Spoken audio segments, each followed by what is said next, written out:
Y'all, I just got off work, so I might look sweaty and crazy.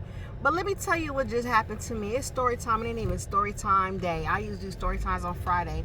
But also, I'm sitting in the parking lot, minding my business. Something just said sit here a little longer. I was done doing what I had to do in the store, right? And then so I just looked up and I'm looking in my rearview mirror, right? Because I always scan my area because you know our situation. I see this lady in the car and this man is going ham on her, yelling at her, like in her face, like he pushing on her, right? And then I see her jump out the car. And as she jumped out the car, he took a cup of soda, whatever it was a cup like with drink in it, and threw it at her. And so I jump out the car. I'm not trying to be Captain Save 'em, but my instinct is like, oh my God, are you about to witness domestic violence, right? He skids out. As he's skiing out, I'm watching him trying to see what he's about to do, because you can't be too cautious involved. You just got to be involved for a distance, but make sure you be a witness. So I start to pull out my phone so I can record, but he already skied out, right? And then so she started walking, she's crying. My car is on, my windows down. I jumped off, left my car on, window down, but and I'm looking at my car, trying to look at her, and I'm like, ma'am. Okay, long story short, so she comes to me, she's crying, and she looked like she's only in her 20s. And I said, oh my God, are you okay? Oh, and then she started bawling, crying, and I was like, you need to not let him do that to you. She said, yeah, I jumped out the car because I didn't want people to witness him hitting me because he does it at home.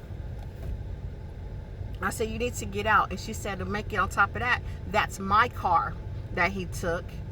And that's my apartment that we live in. And he's mad because I'm trying to make him leave my apartment. Okay, she's only 20. I can only do so much. I was like, is there anything I can do for you? Need a ride? What's going on? I'm like ready for some action. Like, this one of my homegirl. What you want us to do? You need to call the police? What you want to do? And she's crying and she's slowly venting. But the moral of the story is that the problem I'm having is I have gang stalkers watching me. Okay? The person that was sitting next to me was a gang stalker because they pulled up and they never got out. But when I turned my engine on, they started their car too. Okay, you got to pay attention now. When people pull up, you don't see them going to the store. And the reason why I know they didn't go into the store, because I had to just pay my registration. So I only went to the kiosk in the front of the store, which is located by the entrance and the exit. This person that pulled up in the blue car, never gets out. So you see a woman getting beat. And even though you gang stalking somebody because you're supposed to be protecting your community, y'all don't get involved with that. So it goes to show you that the people that are sent to harass you are not authority figures that's there to protect your community. They're just there to harass you. Because a lot of people are saying, oh, it's because you're on a terrorist list and they got to watch you. Okay, if I'm on a terrorist list and in the midst of you watching somebody conducting acts of terror, why don't y'all get involved, gang stalkers? That's my problem. This young lady's only 20 years old and y'all let a man put hands on her? I'm pissed. And then at the same time, I thank God for being the presence because she probably needed that hug. She needed that quick stranger advice to say, get out, get away. He's not going to get better. Period. Ladies, if a man is mentally, physically harassing you to the point of drainage, leave. He's not going to get better. Fellas, if a woman is verbally, physically attacking you, leave because it's not going to get better. Y'all hanging around for kids and all that. I check out mentally before I leave, right? I'll check out mentally and I'll be sitting there thinking like how I'm going to get out of a situation. You got to catch me when I care. When I don't care no more, I don't care. You get what I'm trying to say? And I'll make it where like either you going to leave or I'm going to leave. But if we end this together, it's not going to be all peaches and cream. I'm going to say what I'm going to say and not care about your feelings. And I'm going to do me and make sure you do you. Right? That's how we gotta be. Stop allowing these people to control you like puppets. Okay, nobody has control over you. You're not considered in bondage anymore unless you want to be. It's all up here. But the moral of the story is, why are these people gang stalking innocent people, right? But then when they see civilians that really need help, they do nothing at all. This this is the second situation I was in the years that I was gang stock, where there was a serious situation happening around me and our civilians didn't do nothing. The ones that's supposed to be protecting our community from people like you and I, but we the innocent ones, because I got out about to not risk my life because I waited for the gentleman to see what he was going to do, because it was me in a parking lot. It was a worker of the store, like collecting baskets. It was another person that was sitting in their car, and the gang stalkers. It was a person parked next to me and a person parked to the other side of me. A white car on this side, a blue car on the other side. The man that was in the blue car sat there, act like he was eating lunch. It's hot out here. It's hot out here. He pulled up like 2 or 3 minutes after I pulled up, and then when I came back and I started my engine because I wanted to go over my registration to make sure it was paid correctly, he starts his car as soon as I start my car, and he slowly backs out. Okay, but he didn't hear that man screaming and hollering at that girl, because it was right directly behind us, where you just had to look like this or look in the rearview mirror and see what was going on. Okay, no, he hurried up and wanted to get out there like they don't see nothing, because they blind to the fact. So that they're cowards. This is what I'm telling you. Stop being scared of these people.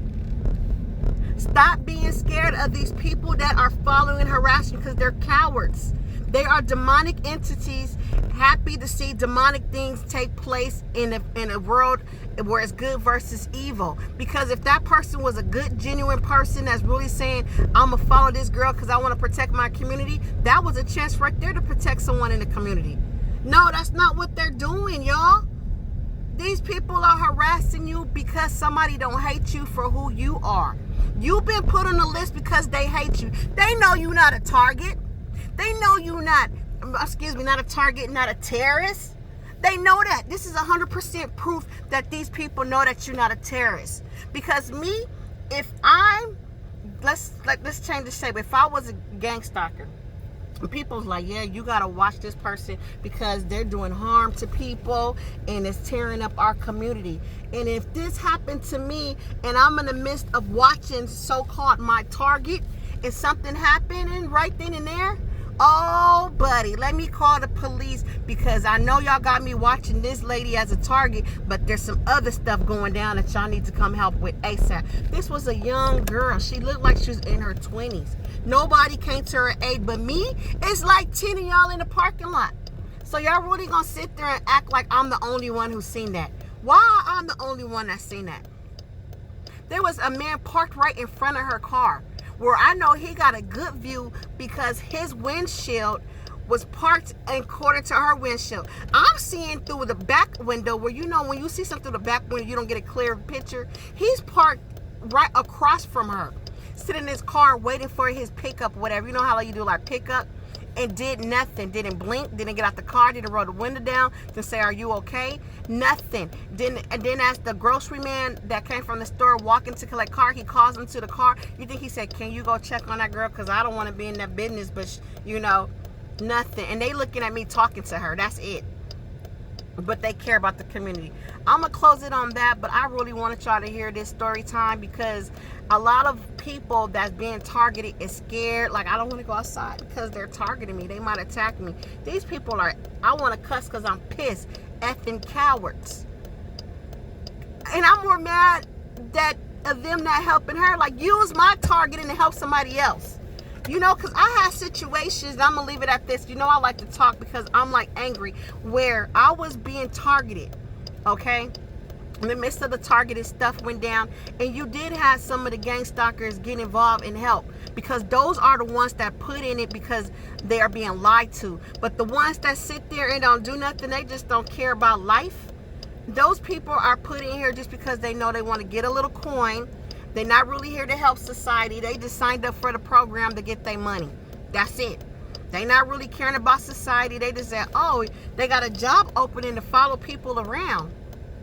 Okay, cool. What is it for? Who cares?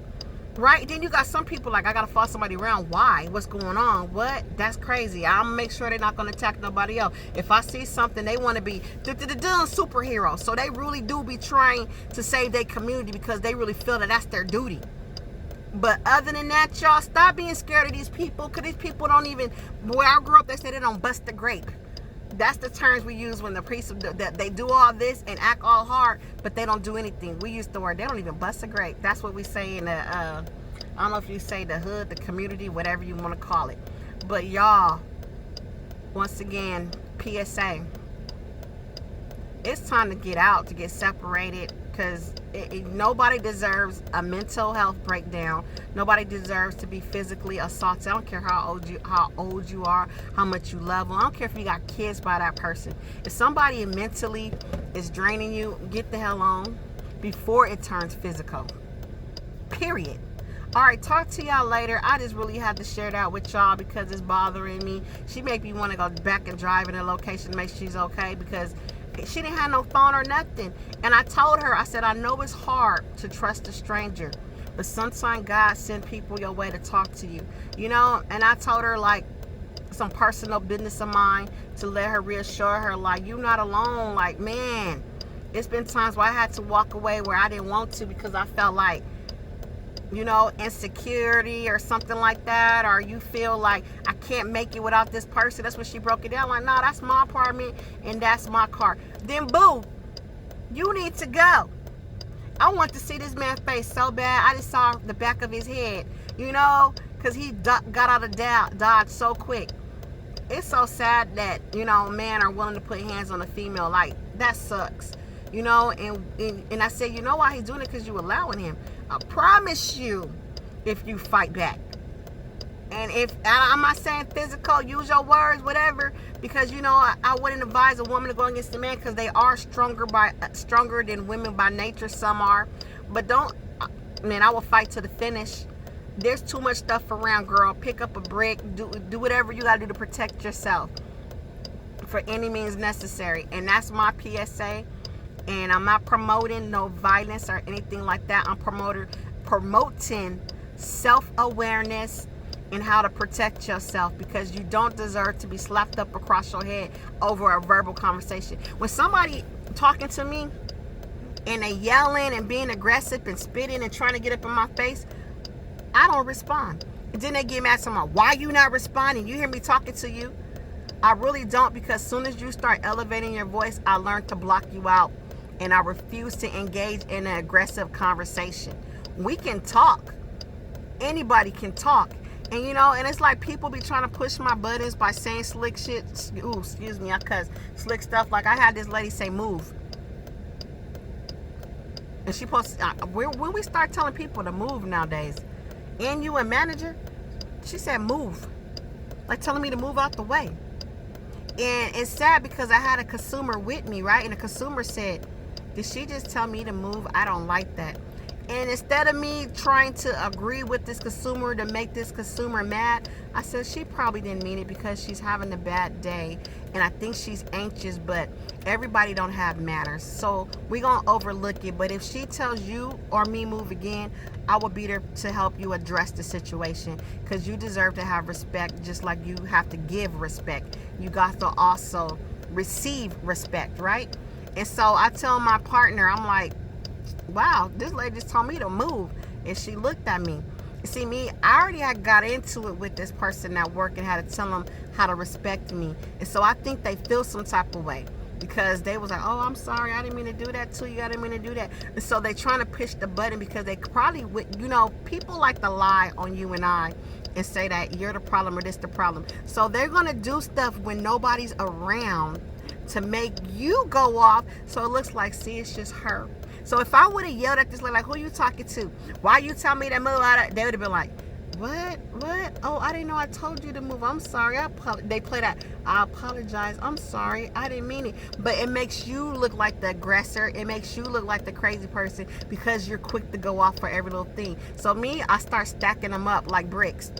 And eventually the bricks is going to fall over. And that's when you can have the power to say something. Because right now I'm going to be like, on Tuesday, 9/12, you told me to move, and the consumer witnessed it, and we both told the other staff how you was talking to us, and we both didn't appreciate it.